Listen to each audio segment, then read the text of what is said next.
de nos amis de BNP Paribas.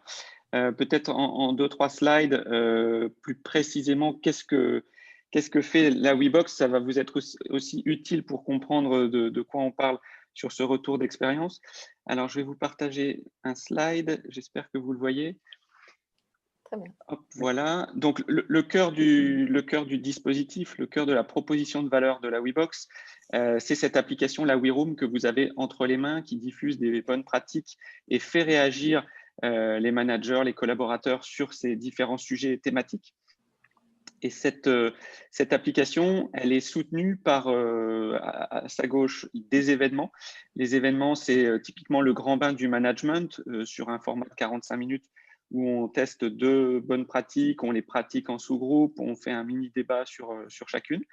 Voilà le genre d'événement. Et puis, de l'autre côté, nous avons une box de smart papeterie. C'est des petits objets qui peuvent s'utiliser dans le quotidien pour véhiculer de la reconnaissance, recréer les liens à l'intérieur de la communauté de travail. Et en termes de déploiement, c'est le petit schéma que vous voyez juste en dessous. On aime bien démarrer avec un événement qui peut être un événement interne de l'entreprise ou un événement, la WeBox, typiquement le grand bain. Ensuite, le challenge digital démarre avec l'application la WeRoom. Un ou 2 micro-contenus par jour, comme ça, pendant la durée de quelques semaines ou plusieurs mois. Au milieu du challenge, il y a l'ouverture possible de la box. Maintenant, on a d'ailleurs un format individualisé de la box pour les raisons sanitaires. Et puis, on aime conclure par un événement qui va permettre de débriefer, de tirer les enseignements avec l'analyse de la data qu'on aura faite et célébrer le podium. Pour que vous ayez aussi tout de suite un ordre de grandeur des tarifs, on a 3 grandes formules, même si tout est ajustable évidemment à vos contraintes. Et on a mis ici des prix indicatifs pour 100 personnes. Le webinar avec 2 jours offerts de la WeRoom à 1 000 €. Une formule sensibilisation avec un sprint et qui s'étend sur 2 mois à 4 800 €. Et pour les entreprises qui veulent typiquement accompagner un parcours de formation, être plus dans la durée, on a une formule progression avec 3 temps forts sur 6 mois à 10 400 €. Alors, on intervient donc très rapidement, on intervient de 3 façons différentes. Je relisais le chat de que fait la WeRoom, la WeBox, et on retrouve un peu tout ça. On peut intervenir en formation. Donc, après une formation, l'application va pusher des contenus pour permettre d'ancrer ses compétences et de passer à l'action, donc passage à l'action.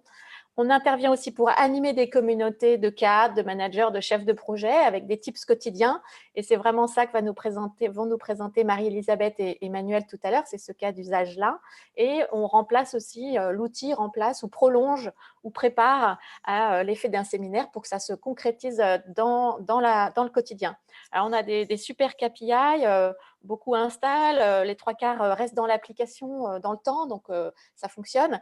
Et je m'attarde juste sur le 59% des managers ou des cadres, des participants partagent leurs pratiques avec leurs pairs, parce que on va voir ce que tu vas dire, Emmanuel, ou ce que vous allez dire avec Marie-Elisabeth, mais pour moi, c'était vraiment le retour principal de cette expérience chez BNP Paribas Épargne Retraite. C'est vraiment le partage de tips, de quick wins entre communautés, et c'est vraiment ça qui apporte de la valeur, tout ça et c'est pour ça qu'on dit que c'est 3 fois plus impactant. Voilà, et alors pour parler un petit peu de nos références et de notre écosystème, on intervient dans différents types d'entreprises, donc des très grandes et puis des plus petites, et dans différents secteurs d'activité. Donc comme vous voyez à droite sur la slide, on est intervenu chez BNP, mais il y a eu d'autres clients. Et donc on peut intervenir dans les entreprises en direct, donc c'est ce qu'on a fait là, mais on travaille aussi avec des partenaires qui sont indiqués donc en bas à gauche de la slide.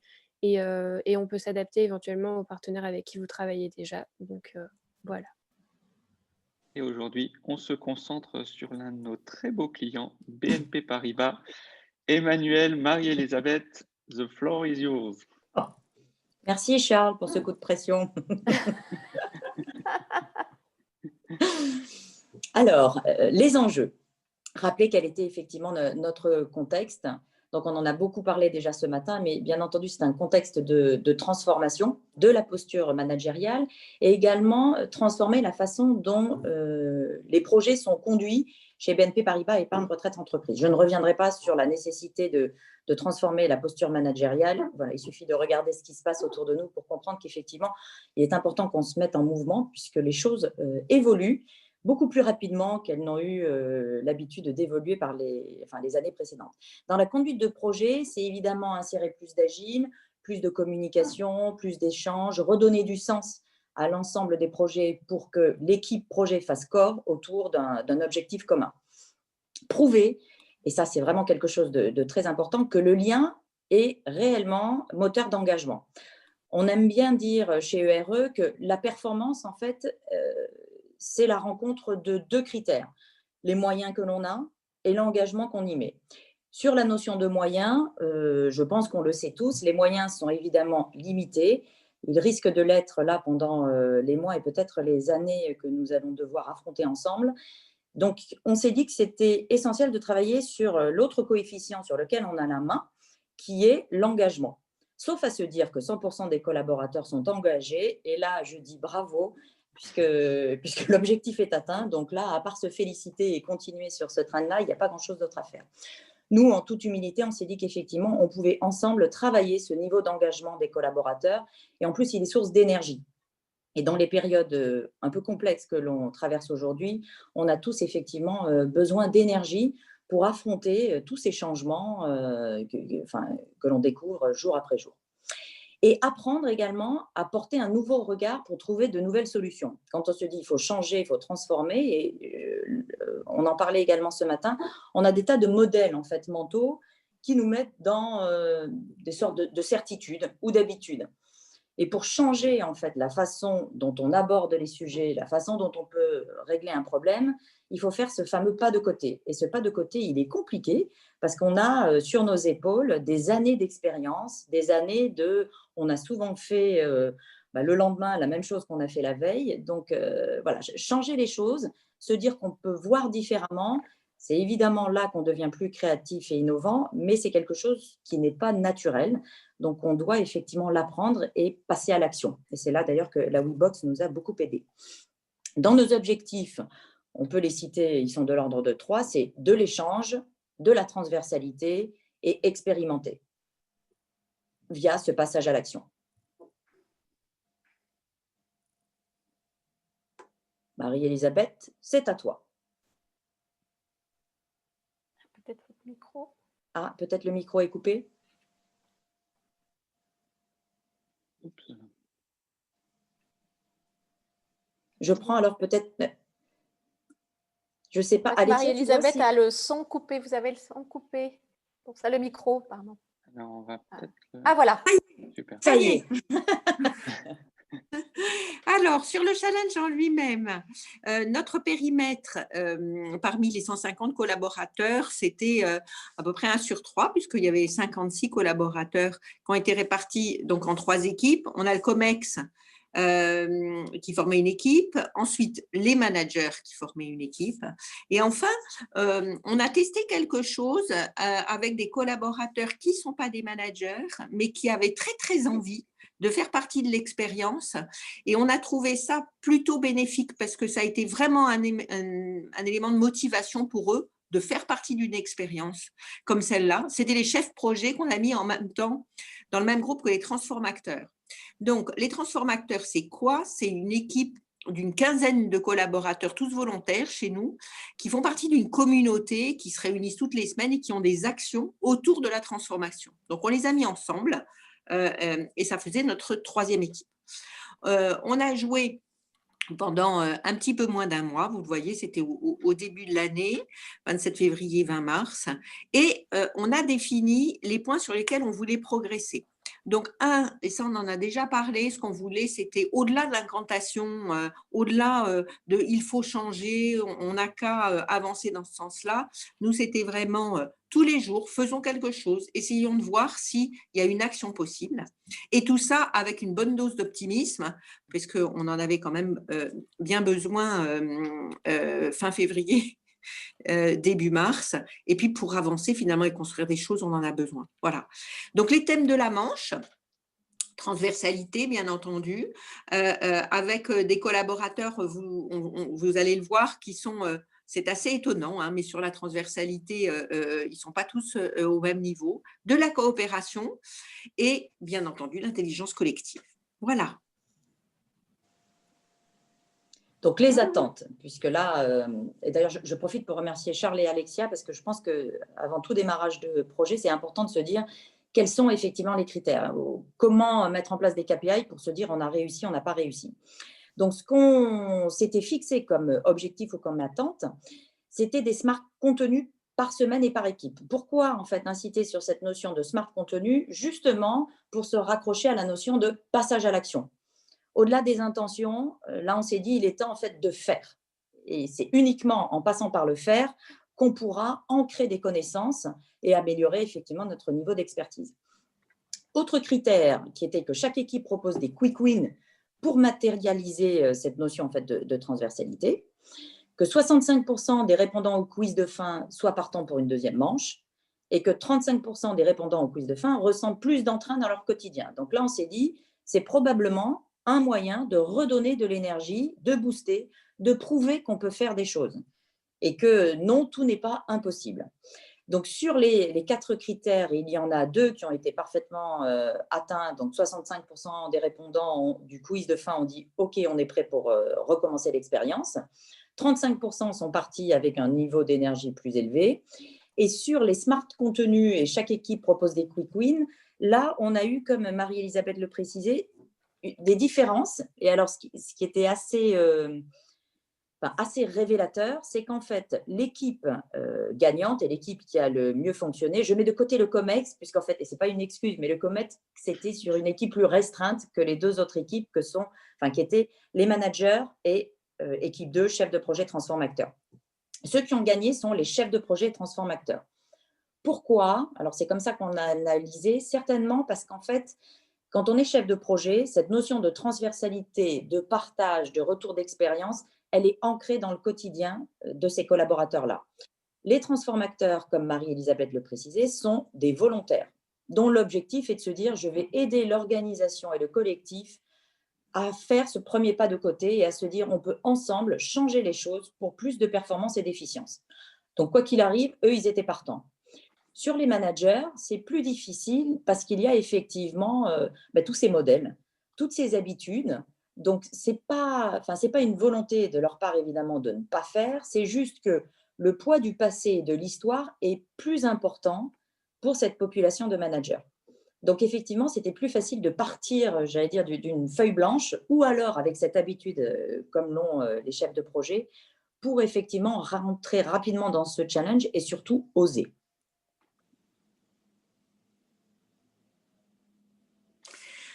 Alors, concernant les inspirations que la WeBox pousse à l'ensemble des participants, il y a eu donc un top 5, c'est-à-dire ce qui a été finalement plébiscité par tous ceux qui ont participé à l'expérience.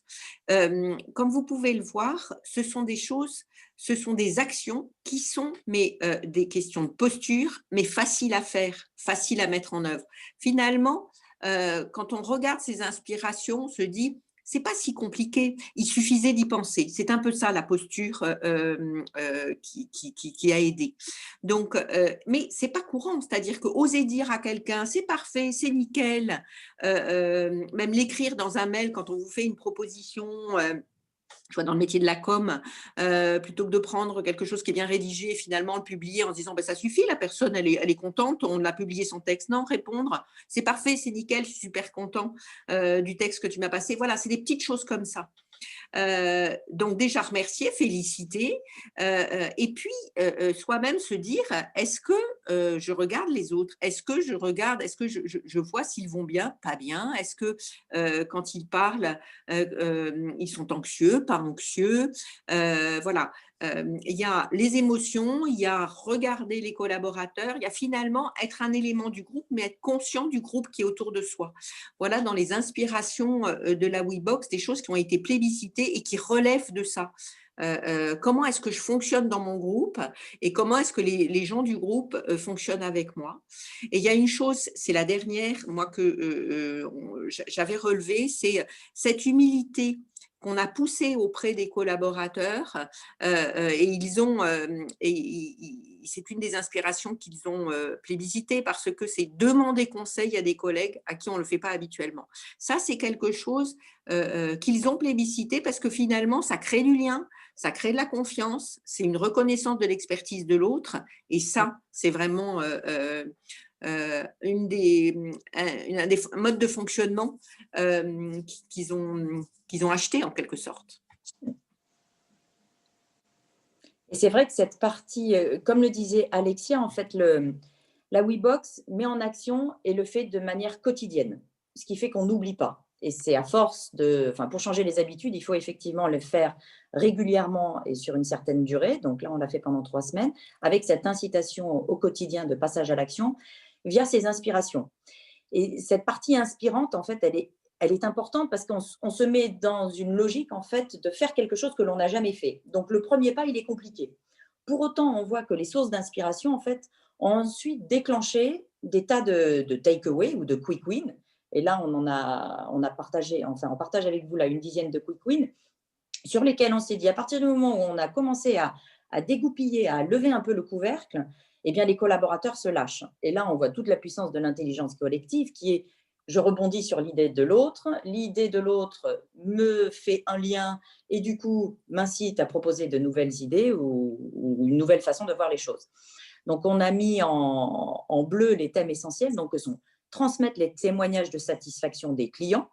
Donc là, effectivement, que nous ont dit les collaborateurs? Ils nous ont dit, il y a bien souvent des projets qui sont menés au bénéfice des clients. Sans surprise, je pense comme beaucoup d'organisations, c'est la direction commerciale en fait qui reçoit les bienfaits d'un appel d'offres qu'on a remporté ou d'un nouveau client qui arrive. Pour autant, les équipes support sont parfois oubliées. Et le fait de rattacher les équipes support, de remercier, de célébrer, de partager, ancre ce sens commun qui est servir le client et travailler sur la satisfaction client.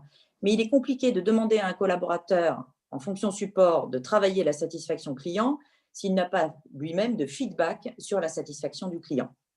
Comme le disait Marie-Elisabeth, ce n'est pas des choses très compliquées à mettre en place, ce n'est pas des projets IT d'une complexité sans nom, c'est juste prendre le temps de faire ensemble et donc de créer effectivement cet engagement.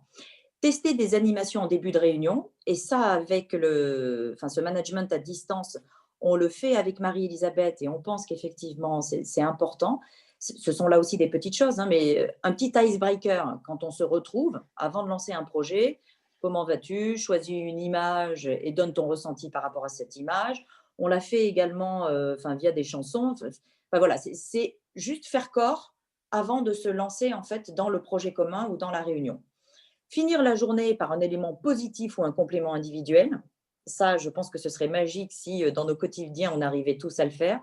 En toute humilité, je pense que je n'y arrive pas encore, mais de temps en temps, le plus souvent possible, on y pense en se disant effectivement renvoyer des choses positives, c'est renvoyer de la dopamine et nous sommes tous humains, on en a tous besoin, c'est une source d'énergie hyper importante. Continuer à se former et à s'informer. Donc là, on a des collaborateurs qui, du coup, ont dit tiens, on va s'inscrire à des MOOC. La conduite de réunion, donc c'est juste s'autoriser à lever la main en disant stop, on ne va pas remplir l'objectif, ou là, on est en train de faire une sortie de route, donc on se concentre sur l'objectif commun puisque le temps est important. Et donner sa météo, là aussi, c'est prendre soin les uns des autres en anticipant et se dire qu'effectivement, parfois, un collaborateur peut ne pas être au top de sa forme. Donc, ça ne sert à rien d'aller le solliciter cette journée-là. Il vaut mieux effectivement peut-être faire une pause, lui demander comment il va le lendemain et ça l'aidera à repartir. Donc, ce que l'on voit, c'est que les take-away, en fait, qui sont là, correspondent aux enjeux qu'on s'était donnés, aux objectifs, à savoir échange, transversalité et expérimenter. Donc, fort de ces take-away, c'est vrai qu'on s'est dit, on a probablement, certainement même, rempli l'objectif. Marie-Elisabeth, je te laisse conclure avec ce que l'on a fait par la suite. Merci Emmanuel. Alors, pour continuer à s'ouvrir aux autres, on a proposé courant juin une intervention. Alors nous utilisons Teams, hein, mais c'est l'équivalent de Zoom. Donc une formation en visio sur l'empathie, les émotions. En fait, c'est un intervenant extérieur qui a vraiment disséqué pour les collaborateurs les conditions de la motivation, en revenant sur tout ce qui était valorisation, vision, autorité aussi pour donner de la cohérence, tout ce qui était autour de la formation et bien entendu de la relation et de la reconnaissance de ce que sont les autres. Donc voilà, on a formé les managers, on leur a donné du détail, on a continué à travailler tout ce qui était autour de la motivation grâce à cette intervention au mois de juin. Et il y a eu, alors ça c'était un petit peu avant, c'est-à-dire dès le début du confinement, on a créé un journal de bord qui là a été envoyé à l'ensemble des collaborateurs. Notre journal de bord, il est hebdomadaire, c'est du sketch note et c'est donc une feuille A4 complètement dessinée avec les actions de la semaine passée. Et donc, c'est pas, on ne rentre pas dans le détail des actions, on met juste en avant avec le dessin et quelles actions ont été menées dans la semaine qui vient de passer et quelle équipe a mené ces actions-là. Ce n'est pas une reconnaissance individuelle, à chaque fois on met c'est le marketing, c'est la transfo, c'est la direction commerciale. Et donc, ce journal de bord permet de célébrer, par exemple, on gagne un appel d'offres, en une du journal, on a l'appel d'offres. Voilà. Donc, ça, c'est une manière de travailler la transversalité de manière simple. Et avec du sketch note, il n'y a pas de texte, c'est du dessin. On en a pour 3 minutes et c'est amusant parce qu'il y a des collaborateurs qui reviennent vers nous et qui nous disent « mais on n'avait pas vu qu'il y avait cet événement-là. Est-ce que vous faites un deuxième événement du même style ?» Enfin, voilà, il y a des retours, il y a des interactions grâce à ça. Ensuite, le rappel du sens. Alors ça, c'est un des éléments clés de la motivation. C'est en tant que manager, il est de votre ressort de donner une vision claire, une vision simple, et donc de donner du sens à tous les projets que vous menez et pour lesquels vous comptez sur vos collaborateurs pour les mener à bien. Donc ça, dans toutes les prises de parole, c'est quel est le sens qu'on donne. On a chez BNP Paribas Épargne Retraite Entreprise, on a une sorte de signature qui est engagée pour la performance sociale de nos clients. Ça donne du sens. La performance sociale, c'est donc moins de turnover, c'est des collaborateurs engagés parce qu'ils savent qu'il y a des dispositifs d'épargne salariale, d'épargne retraite efficaces. Voilà, c'est ça. Dans toutes nos prises de parole, on rappelle qu'on est engagé pour la performance sociale. Et depuis quelques semaines, on a dans le sillage du groupe BNP Paribas d'ailleurs, un hashtag qu'on utilise sur nos réseaux sociaux qui est le hashtag positif, hashtag bipositif. C'est ça aussi, ça fait partie de tout le côté optimisme et en lien avec la mission du groupe BNP Paribas qui est de travailler pour un monde meilleur, travailler pour un monde qui change, travailler autour de l'économie sociale solidaire pour que ça bénéficie à tous. Voilà. Donc, le rappel du sens. Et enfin, être encore plus client-centrique pendant cette période. On a ouvert un grand chantier sur nos personas de manière à faciliter la vie de tous les collaborateurs. C'est-à-dire qu'un commercial, qu'il soit ancien ou qu'il vienne d'arriver, et là encore plus, le persona est un outil pour lui. On va avoir 5 personas différents qui vont lui permettre d'aller plus vite, d'être plus tourné vers le client parce qu'il le connaîtra plus rapidement. Et enfin, témoignage de nos clients partenaires, c'est une nouvelle façon d'approcher la relation client. C'est-à-dire qu'on a des clients avec qui finalement on crée une relation de long terme. Tout ce qui est dispositif d'épargne salariale, ce n'est pas des choses qu'on change tous les 4 matins. Et donc, être dans cette relation partenaire, ça veut dire que chers clients, vous faites aussi des belles choses. Est-ce que vous êtes d'accord pour qu'on partage les belles choses que vous faites parce qu'elles sont en accord avec ce qu'on fait nous aussi. Donc, on se sert de notre fil LinkedIn pour le faire aussi. Donc voilà, c'est ça, cette relation client-partenaire qu'on est en train de développer à la suite de la WeBox. Merci beaucoup, Marie-Elisabeth. Merci, Emmanuel, pour toutes ces belles choses que vous nous partagez. C'est grâce à vous. Hein. Vous nous avez donné la dynamique. La relation client-fournisseur et la boucle est bouclée. Merci